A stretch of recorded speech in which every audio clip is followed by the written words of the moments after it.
Bây giờ là do là mắt bay lô quá nên là hơi tị mấy miếng để lại sức. Tại thì mình đang ở làng của Lan Suy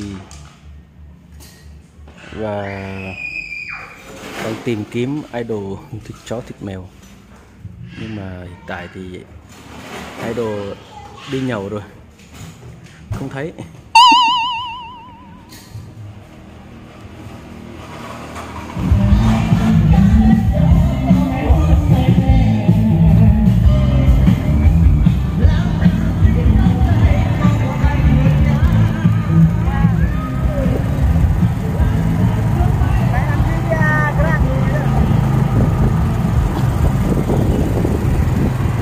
Idol thịt chó.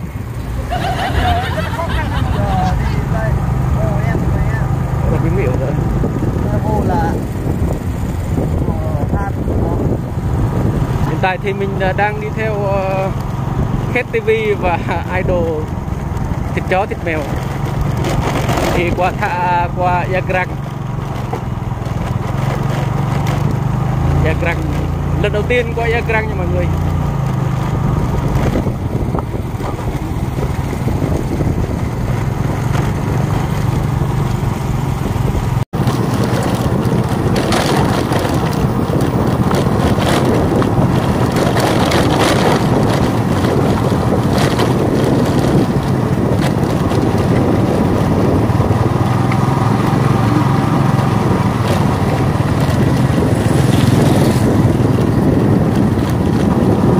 Xin chào mọi người, bây giờ hiện tại mình đã tới Yagrang ở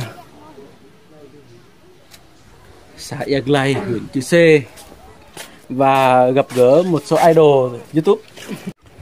Một số idol đang ăn. Đây là Khét TV này.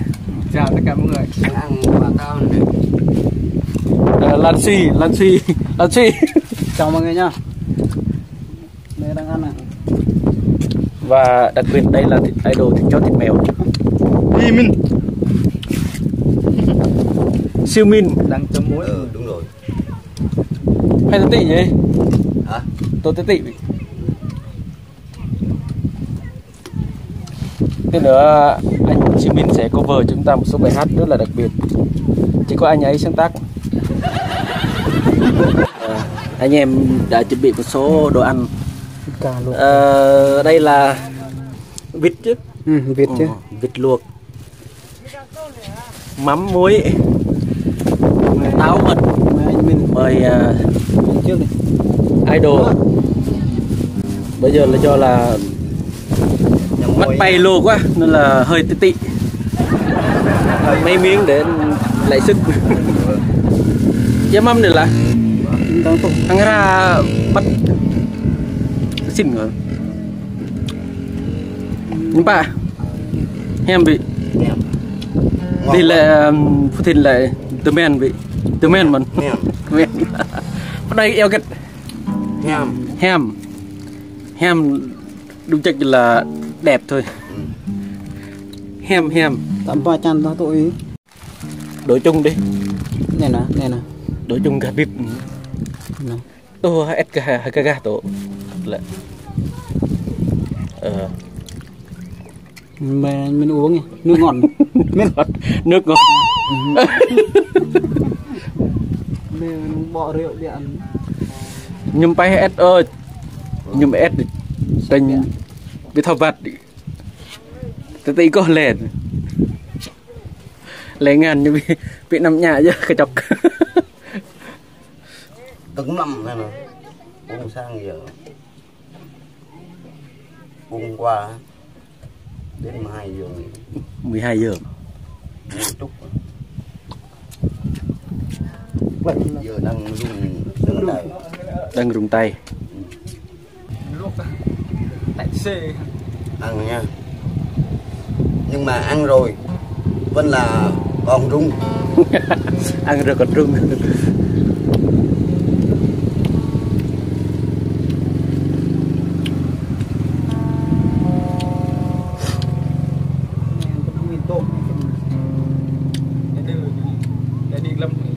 Sợi biên là đẹp chưa? Thấy biển là đẹp chưa? Biển này quá đẹp luôn á. Biển hồ ấy. Biển hồ Giặc Lầy. Xã Giặc Lầy Phường Chư Sê, tỉnh Gia Lai nha mọi người. Mọi người ai có nhu cầu qua chơi đây, bao phong cảnh đẹp, thoáng mát.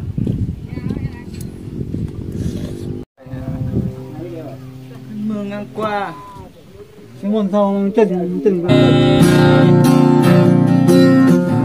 Một cuộc tình mà bên dài xuyên số em, dù năm tháng anh còn chưa buồn đầy. Biết yêu em thương em mong anh trong trái tim, nhưng không thể nói lên ai yêu em. Hãy bước đi và đừng nghĩ suy, dù số em cũng còn anh nhưng anh vẫn còn em. Dù em đi xa thật xa giấc mơ của anh tầm giữ trong con tim bóng dáng của em.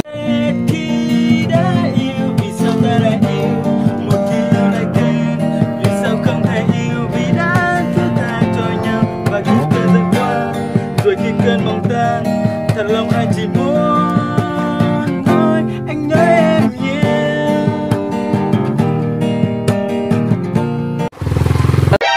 お前はもう死んでいる。何？ Alo 1 2 3 4 5 6 7 8 9 10. Alo.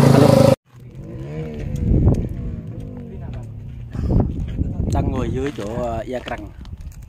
Yagrang là khăn.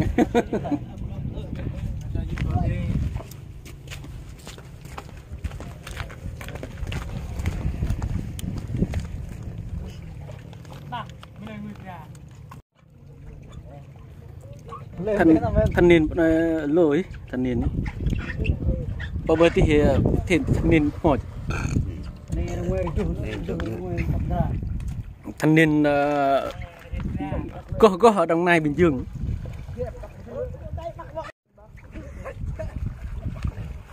Bạn ơi lại bạn kia. Nó bằng nữa, nó làm hay đi phát lại chứ nữa. Go đi này này. Lấy hình đi. Lấy biển này. Lấy hình.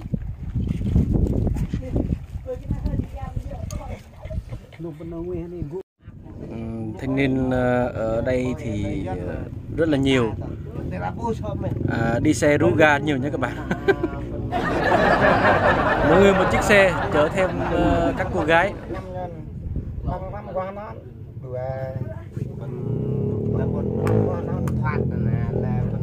Toàn bố móc không. Phạt nó phạt untuk apa dia lena kirim leh